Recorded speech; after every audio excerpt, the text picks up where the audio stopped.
The decision was momentous. It would publicly have the church defend the Jews. So he did make a decision. He began his papacy in early 39 by burying this document. It is now known to historians as the Hidden Encyclical.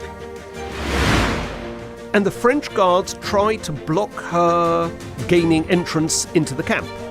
She forced her way past them. She refused to leave without the children. She remains in the camp for the next few days, badgering the guards until the director of the French Red Cross came and negotiated with the French officials to let the children leave. They were let go a few hours before they would have been shipped to Auschwitz, because the Vatican stalled for 10 months, at which point the Commission simply gave up and suspended its work. The Vatican responded by accusing the Jewish members of the Commission of conducting a defamatory campaign against the Church. The International Red Cross makes it a practice to send all of its records to the headquarters in Geneva as soon as practical after each case is closed, making it impossible for the investigation to continue along those lines here.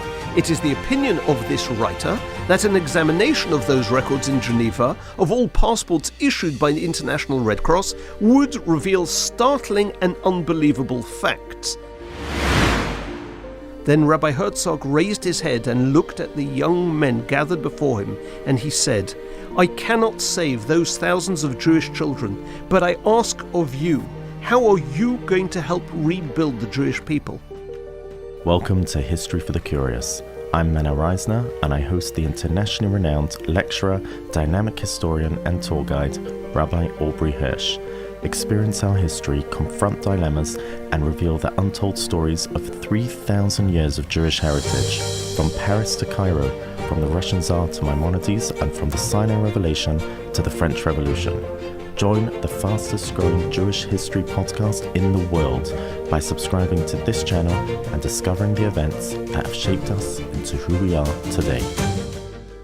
Now, the Vatican, as a final piece, refused to hand over Nazi collaborators for extradition to countries where they had committed these crimes if these countries were now under communist rule. And in some cases, the Vatican hid wanted war criminals in their own territory. And then, of course, to drag the Jews back into it, the papal representative blamed rising anti-Semitism on the Jews and their ongoing desire for revenge. Nuremberg is happening because the Jews want it, not the Allies.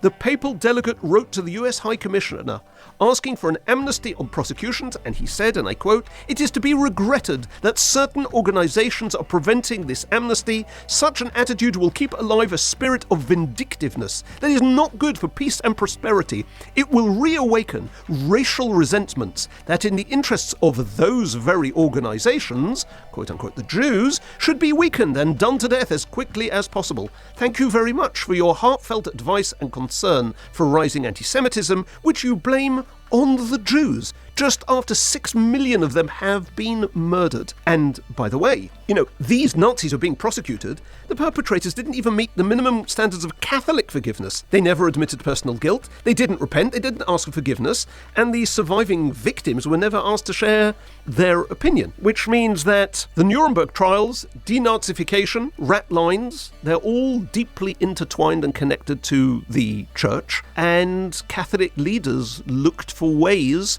to change what was happening. And the rejection of punishment, not the demand for it, was a rallying cry for the Catholic Church. But as I said, unfortunately, because of the Cold War confrontation, perpetrators were quickly forgiven. I remember when I went to the United States Holocaust Memorial Museum, in the second last room there, it talked about the American general who was in charge of prosecution. He had a list of over 80,000 who he wanted arrested. Less than 10% were, because it was rationalized, this is necessary, this is appropriate to move on. So not a great track record for, not just the church, any of the aforementioned institutions. You've mentioned quite a few. Correct. Now, I will close by adding something that we have mentioned, but just it is appropriate to put here. Do Pius XII's decisions and remarks mean that he was an anti-Semite just like Hitler?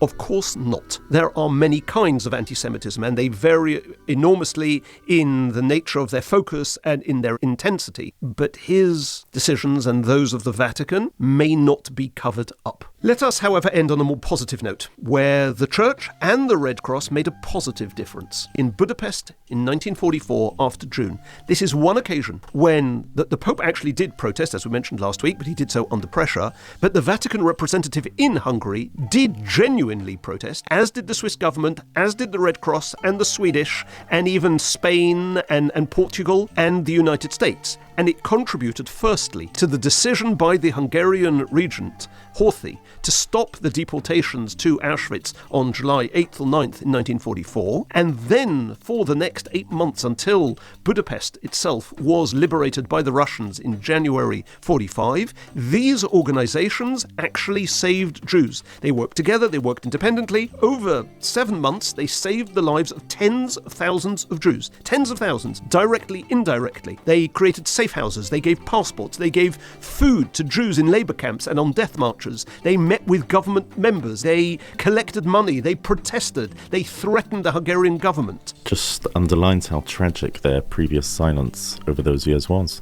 Yes. Absolutely, yes. Because if this was done in one place, how much shows more... the power they had. Yep. Another positive, Roslina Nauf was an incredible person. A nurse who, before the war, had spent 3 years assisting Dr. Albert Schweitzer in Africa, and then joined the Swiss branch of the Red Cross in 1941. There were 100 Jewish children in a chateau in France who'd been sent there by their parents from Belgium as a sort of kinder transport after Belgium was occupied. But then, deportation started from France. In August 1942, French police arrested 42 of the teenagers under her care. She spent the next 2 days making her way by bike, by bus, by taxi to find them. And she found them in Le Vernet, which was a heavily guarded French transit camp. The camp had maybe 3,000 prisoners, and it was a stop on the way to Auschwitz. She gets there, and the French guards try to block her gaining entrance into the camp. She forced her way past them. She refused to leave without the children. She remains in the camp for the next few days, badgering the guards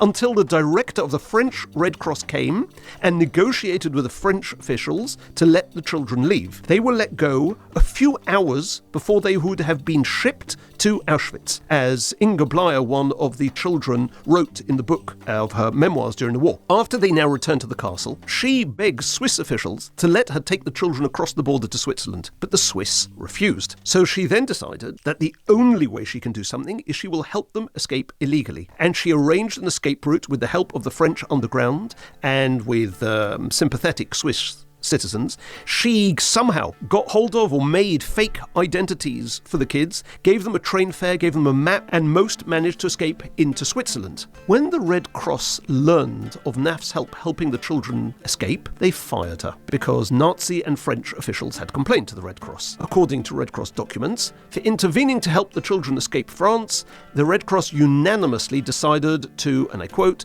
totally distance itself from director Roslina Nauf, and she was never honoured by the Red Cross or by Switzerland. Her biggest regret, which she mentioned shortly before she died, which was in the 80s, I believe, was, I should have tried harder. There were more children to save. Bearing in mind that 90 of the 100 children originally under her protection survived the war. And the only other Red Cross worker who was named by Yad Vashem alongside her was one who had saved Hungarian Jews, and that was Friedrich Born. He, as we mentioned earlier, he helped the Red Cross there. He set up 60 children's homes, many of whom were orphans of children that he took in, and he took on a staff of 3,000 volunteers, mostly Jews, and gave them documents to legitimize their status. Now, we had mentioned earlier about Rabbonim and Askonim going into convents and monasteries trying to save children. Yeshayahu Drucker would, after the war, approach families and institutions who had taken in Jewish children, offering money in exchange for their release. And there is a Hebrew document with a list of names and ages and locations of children that he redeemed. And this brings us to Rabbi Beryl Wine, who wrote as follows,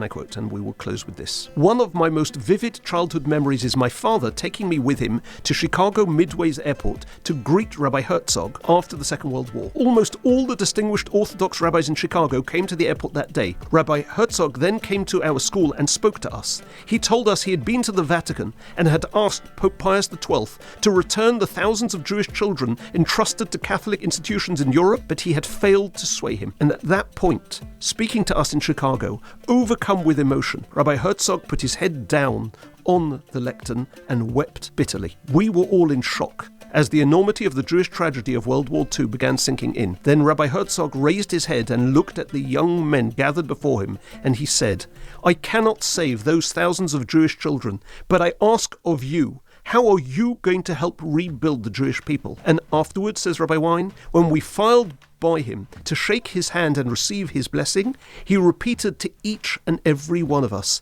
'Did you understand what I said to you? Don't forget it.'" Wow, what a harrowing episode, Rabbi Hersh. There's nothing really to add. I mean, this is just yet another example of these global institutions failing to do their minimal duty of protecting Jews, of protecting innocents. Nothing to add. Please make sure you subscribe so you don't miss tomorrow's special episodes, and please send all feedback to podcasts@jle.org.uk. Thank you.